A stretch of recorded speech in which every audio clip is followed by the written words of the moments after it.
আমি যদি মারা যাই আমার কি হইব? কেউ আমার বাড়ির অনুষ্ঠানে এসে খানা খাইব, কেউ হাসি তামসা করব,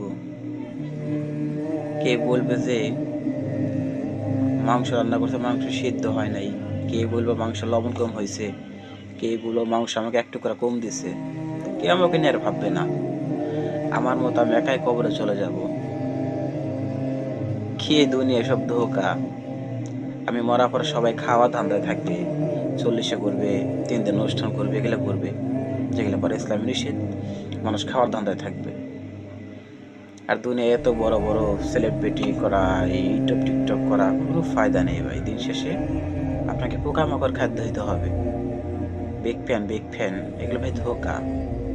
বুঝতে পারছেন আমার কথা?